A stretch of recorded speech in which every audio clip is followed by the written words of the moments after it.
मध्य प्रदेश की पूर्व सीएम उमा भारती के चंबल में अवैध खनन को लेकर ताबड़तोड़ ट्वीट सामने आए। बता दें, अपने ट्वीट में उमा ने लिखा कि वे जब मुरैना में एक कार्यक्रम में आ रही थी तब उन्होंने चंबल के पुल के दोनों तरफ भारी संख्या में ट्रैक्टर देखे। उमा ने इसकी तुलना राजस्थान में युद्ध अभ्यास करते हुए सेनाओं के टैंक से की। उन्होंने आगे कहा कि उसी तरह से यहां सैकड़ों की संख्या में वाहन पुल के नीचे रेत में चलते हुए देखे। उमा ने साथ ही साथ यहां जिक्र किया कि ये तो घड़ियालों के लिए रिजर्व एरिया है और ये पूरा खनन अवैध है। ये सब बहुत भयानक है और शासन के लिए चुनौती है। उमा ने इस बारे में सीएम शिवराज को बताने की बात कही। साथ ही साथ शासन से इस पर कठोर कार्रवाई कर पाबंदी लगाने को कहा।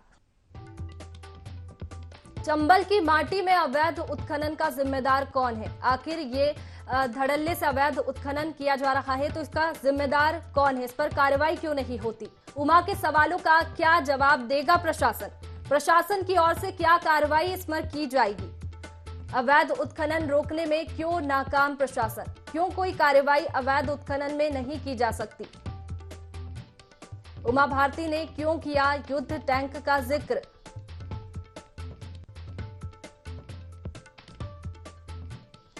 घड़ियालों के लिए रिजर्व एरिया में उत्खनन रोकने में क्यों नाकाम प्रशासन? क्यों नहीं रुक रहा वन संपदाओं का दोहन?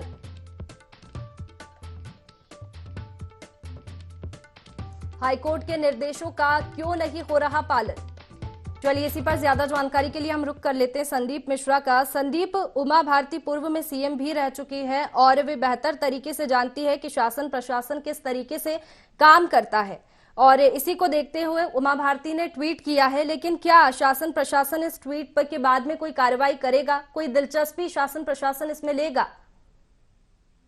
बिल्कुल, देखिए वैष्णवी, अगर हम उमा भारती की बात करते हैं तो अब उनको शासन प्रशासन पक्ष और विपक्ष ये दोनों ही उनको गंभीरता से नहीं लेते हैं, क्योंकि जिस प्रकार से उन्होंने शराबबंदी को लेकर के एक मुहिम चलाने की बात कही थी और फिर उसके बाद खुद लगातार अगली तारीख पर तारीख देती रही, लेकिन उनका जो आंदोलन था वो धरातल पर नहीं उतरा। अब उन्होंने एक नया सिगुफा छेड़ा है। इसके बाद उन्होंने एक लोधी समाज के भी कार्यक्रम में भाग लिया, क्योंकि अपने आप को खुद साध्वी बताती हैं, एक नेत्री बताती हैं और लोधी समाज के कार्यक्रम में जाती हैं, तो कहीं न कहीं वहां पर एक लोधी समाज की शक्ति और ताकत दिखाने की कोशिश करती हैं और यह भी कहती हैं कि करीब 35 सीटें ऐसी हैं प्रदेश में जहां पर लोधी समाज का वर्चस्व है। और उसके बाद अब उन्होंने यहां पर अवैध रेत उत्खनन का मामला उठाया है और उन्होंने कहा है कि वो पीएम मोदी यहां पर वो सीएम शिवराज सिंह चौहान से वो खुद जाकर के बात करेंगी। सवाल इस बात का उठता है कि 6 महीने तक वो भी मुख्यमंत्री थी प्रदेश में, और जब तक 6 महीने तक वो मुख्यमंत्री थी उस दौरान भी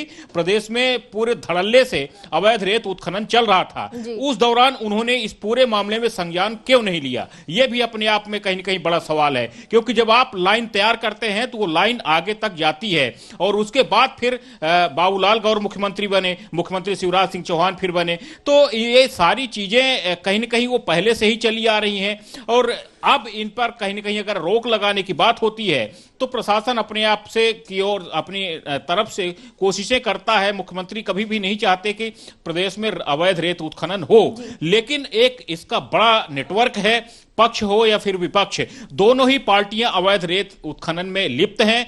अंतर इतना है कि जिसकी सरकार है वो ज्यादा ताकतवर है इस समय पर। तो यहां अभी फिलहाल अगर हम बात करें तो कहीं न कहीं सत्ता पक्ष की तरफ से ही अवैध रेत उत्खनन लगातार किया जा रहा है या फिर उनके आदमियों के माध्यम से करवाया जा रहा है, तो कहीं न कहीं संरक्षण उसमें सत्ता पक्ष का ही रहता है। जी संदीप जी, शराबबंदी का रुख भी हमने देखा, जिसमें शराबबंदी को लेकर के पूर्व सीएम उमा भारती अक्सर कहती हुई आई है, लेकिन सरकार ने भी और प्रशासन ने भी उन पर मतलब सपोर्ट की उनको बात कही थी।